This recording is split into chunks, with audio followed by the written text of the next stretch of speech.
Hello everyone! Nandito po tayo ngayon sa Tunagayato Gardens or Soyjin. Ito po yung garden nila at native grasses of Musashino in the Garden of Spring Water. It's very nice garden. It's a place of scenic beauty of this place.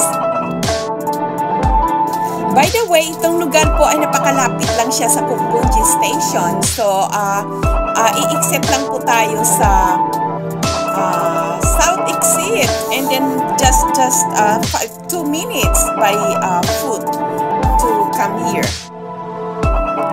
By the way, mayroon pong entrance dito pero napaka-cheap po. It's only 150 yen. So, as soon na pagpasok mo, mayroon po silang information at mayroon po silang English na corner or Japanese. And then, ito po, I just want to give you some information yung nakuha ko po doon sa entrance. So, ito po yung sinasabi, Jerubenten Eki, Musashino Plateau has 2 river terraces, fluvial terraces, namely Musashino Terrace and Tachikawa Terrace. River terraces refer to terrace like landforms that develop along the flow paths of midstream and downstream of the rivers. Okay, so the building built in the typical style of a tea ceremony house. So ito naman po, mayroon po silang corner na puro bamboo trees at isa po ito sa kanilang mga magagandang view dito na mapapasyalan. Medyo malaking lugar din to at marami din po siyang maikutan. So ito po isa to yung bamboo trees. So ayan, so napakaganda niyan lalo na pag nag-picture taking. So napakasikat ng mga bamboos as we know at yung may nakaalam na doon sa Osaka, di ba? Pero we don't need to go there kasi mayroon naman dito malapit sa Tokyo. So ayan, so stone steps bamboo group. So medyo ingat-ingat lang and watch your step kasi mayroong mga dyan yung parang hagdanan na makikita natin mamaya. So, ayan, super greens this time. At mayroon ding mga flowers na makikita sa paligid. O, di ba? So, ito pa po yung sinasabi, welcome to Cultural Heritage Gardens. So, ito na po yun. And every Tokyo Metropolitan Garden is designated as a cultural heritage of either the state or of Tokyo.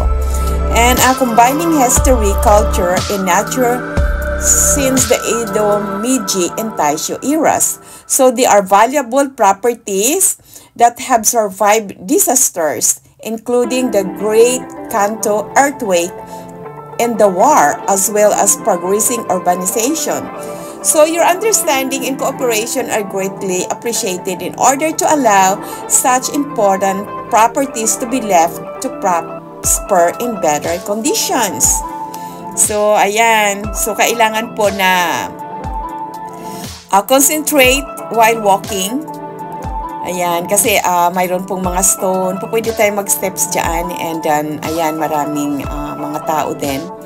Mayroon siyang parang hills na pataas. Mayroon din pababa. So, yung iba, mga nagde-dating. Ayan, pwede na rin dito. And by the way, bumili po ako ng lunch box kasi gusto ko po dito na kumain. Kasi may mga benches naman siya. So, ito po yung aking menu. Ayan, may isda, rice, red rice, at may vegetables. So, ito po ang pinaka-paborito ko, yung mix na po na nandiyan na yung vegetable, di ba? Healthy food po tayo kasi hindi naman tayo yung ganong kabata pa. So, napaka-relaxing po at yan, ito lang po yung price ng bento box ko, 291. And then, this one, it's a sweet potato, 241 yen. And then, of course, kailangan pong mayroong coffee, diba? Coffee latte with sago. This is very delicious. Kasi wala pong masyadong mabibilhan dito. So, na pagpasok, wala po silang restaurant. And then, ito po yung yogurt mixed fruits. Isa po sa pinaka-paborito ko. So, while eating here, marami pong maririnig especially yung mga ibon. Kaya medyo ingat-ingat din po ako kasi baka mamaya mayroong gustong mag-share sa akin ng food ko.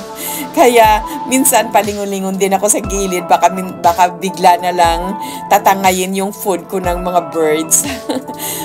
Well, matatapos na po tayo. I hope you will enjoy. Please try the next video. Thanks for watching. Stay safe.